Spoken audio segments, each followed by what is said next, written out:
Magandang umaga po sa ating lahat. Kikinig na naman tayo sa panibagong mensahe na dala sa atin ng Panginoon ngayong araw na ito. Tungkol ito sa matalinong pagpapayo.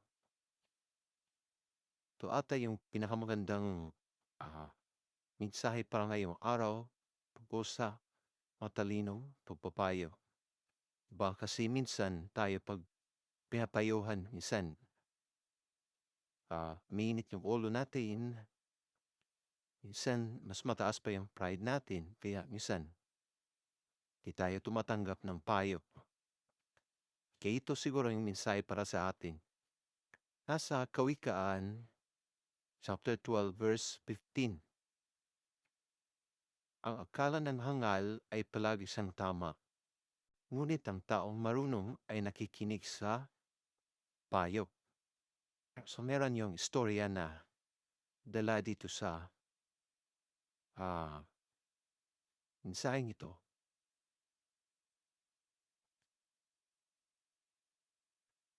So noong 2019, nasunog ang Notre Dame Cathedral sa Paris. Mabilis na kumalat ang apoy dahil gawa ito sa kahoy. Di agad na pula ang apoy kaya umabot ang sunog sa tore ng katedral. Dito natuon ang pansin ng lahat dahil kung susunog ang tore, tuluyan ang masisira ang katedral. Sayang naman. Pinalayo muna ni General Galliet, pinuno ng mga bombero, ang kaniyang mga tauhan sa simbahan. Nag-isip siya kung paano o nag-isip siya kung ano ang dapat na gawin. Lumapit kay Galliet si Remy, isa sa kanyang mga tauhan.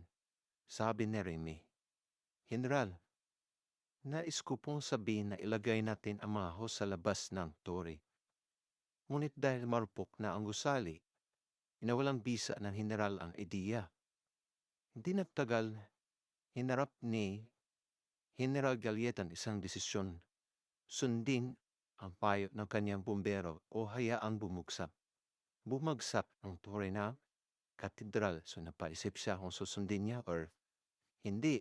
Pero parang masusunog na talaga yung buong katedral. Kaya paisip siya.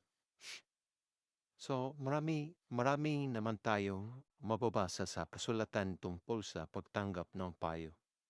Sa narito ang dapat gumalang ang kabataan sa matatanda na nasa Kawikaan, chapter 6, verse 22-23.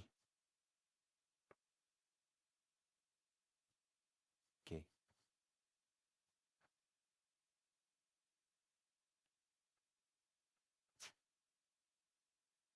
Kaya ulitin ko sa Kawikaan, chapter 6, verse 22-23, na karamihan ay hindi ginagawa. Sinabi sa Kawikaan, ang taong marunong ay nakikinig sa payo. Chapter 12, verse 15, dahil ang digma ay naipagtatagumpay ng mabuting payo. Diba? Sabi dito, ang digma ay naipagtatagumpay ng mabuting payo. Kawikaan, chapter 24, verse 6. At ang akala ng hangal ay palagi siyang tama. Diba? Pag taong babaw lang, isip na palagi siyang tama. Nasa Kawikaan, chapter 12, verse 15. Sapagkat nakikinig sa mabuting payo ang matatalinong tao, anuman ang edad ng nagbibigay nito. So kapag ito ay nakabubuti, so dapat yun ang sundin natin kasi ito ay para sa kabutihan naman sa lahat, di ba? So balik tayo kay General Galliet. So ang ginawa ni General Galliet, pinakinggan General Galliet ang payo ni Remy. Kaya naman nagsalba ang nasusunog na katedral sa tamang oras. So ano naman ngayon? No? Pinagdadaanan mo na kailangan ng payo. Inagabayan ng Diyos ang mapagpakumbaba sa pamagitan ng bata. So kahit pala bata, kung ito ay payo, galing sa Diyos or para sa kabutihan ng lahat, So walang bata or matanda. Pero dapat yung pride natin ay dapat lang nating ibaba.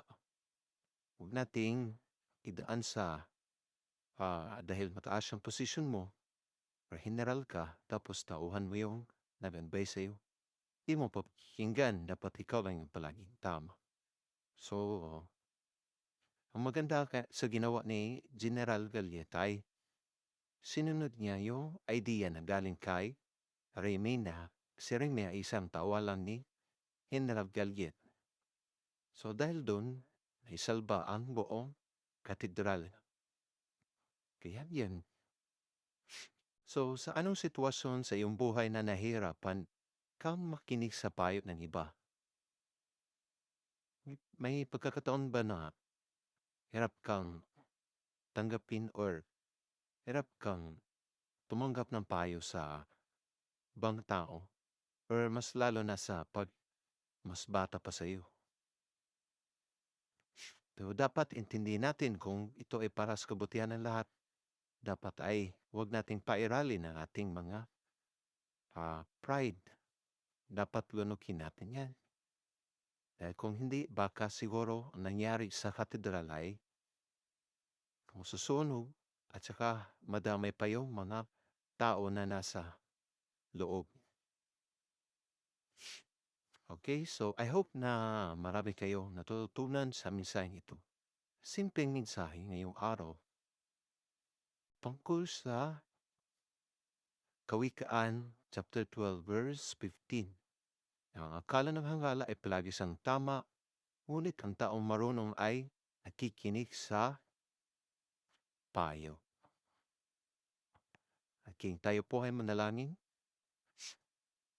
Ama, sa pamamagitan ng banal na Espiritu, bigyan po ako ng kababaang loob na tumanggap ng mabuting payo mula sa iba. So, ganoon lang kasimple. Dasal, kababaang loob